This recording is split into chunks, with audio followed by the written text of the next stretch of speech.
Ito yung top 5 trading mistakes na nagawa ko noong unang taon ko sa pagtitrade. In this video, let me tell you kung ano-ano ang mga yon. Para maiwasan mo na, I lost 30% of my savings na nilagay ko sa aking stocks trading account on my very first year of trading. Kung hindi mo pa napanood ang video na yon, just click the link above. So what is up, mga ka-retire-rich? Welcome back po sa channel. At kung ikaw naman ay bago, please consider to subscribe for more videos. Let's go back to the video. Here are the top 5 trading mistakes I did during my first year of stocks trading, which is I was able to avoid on my second year. And guess what? If last year nalugi ako, so far this year, I gained pa naman ang aking port. So, let's begin! Mistake number 1. Trading without a plan or strategy.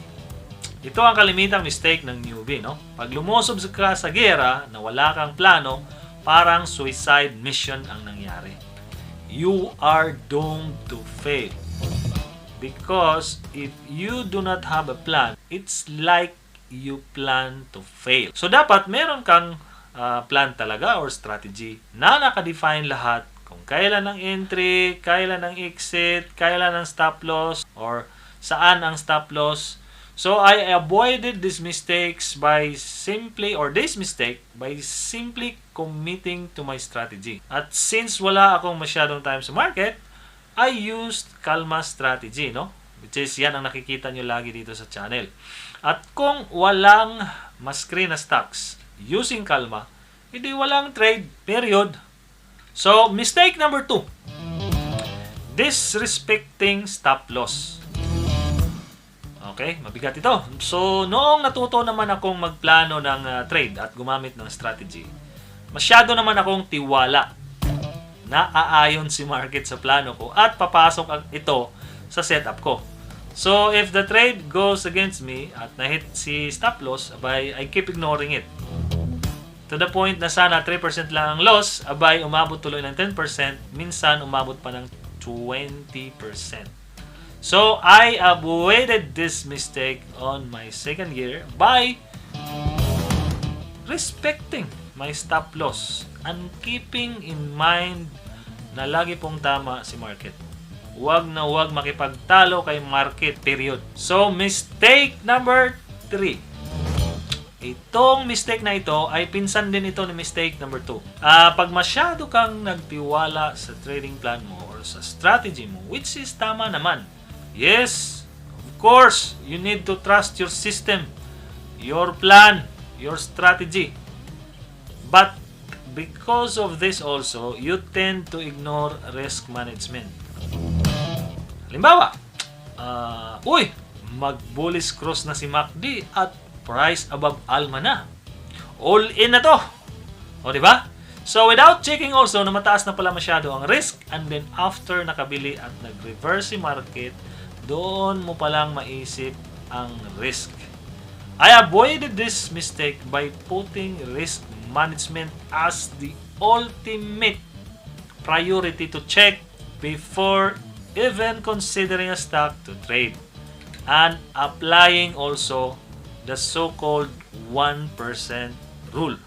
So, ano naman tong 1% rule na to? Okay?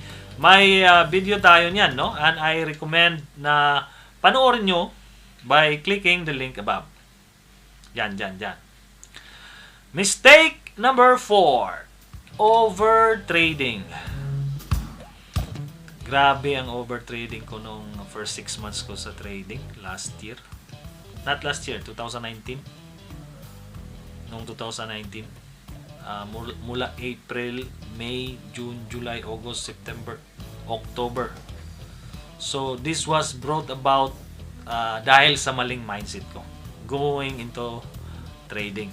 I was dumb, really dumb, thinking that trading is easy money. At dito ako kikita agad ng pera at makapag-retire rich ka agad ng maaga. Okay? So, little did I know that learning to trade and to be profitable profitable is a long process. So, I avoided this mistake by changing my mindset. Nung na-realize ko na mali itong mindset na to. So, now, I consider trading as a bachelor's degree. And I will give myself 5 years to at least learn and gain a significant experience. At the same time, sticking to my strategy pa din. So, mistake number 5. Unable to control FOMO. So, ano nga ba tong FOMO na to? Lagi nating nakikita to sa social media, no? FOMO is the fear of missing out. Lagi kong na-experience ito, ang uri ng fear, every time na may nagliparang stocks. Para bang hinayang na hinayang ako pag hindi ako nakasakay sa mga nagliliparang stocks. Kahit hindi ko alam at paano ito i-trade at that time. Ang feeling ko noon, pag ganon, ang hina-hina ko namang trader. Which is, tama naman, talagang mahina dahil newbie pa nga lang First year pa lang. Pero, during my second year, I avoided this by not opening my broker account at yung chart pag I really do not have a plan or intend to trade kapag trading day, no? So, iniwasan ko mag-window shopping. Iba kasi parang tingin-tingin Wala namang plano. Open yung market, nakabukas yung broker, nakabukas yung chart. So, tingin-tingin. Oy, lumipad si ganito, lumipad si ganito. Talagang mapapabili ka ng di oras pag ganon. At in the end, wala kang plano. So, mangyayari, lugi talaga. So, there you go guys! Try mong iwasan ang mga mistakes na to. And let me know in the comments below kung ano ang naging at magiging impact nito sa trades nyo. Review natin ang mga mistakes na nabanggit natin. But before that, if you like this video, please consider to like, share, and if you are new to this channel, consider subscribing for more videos like this one.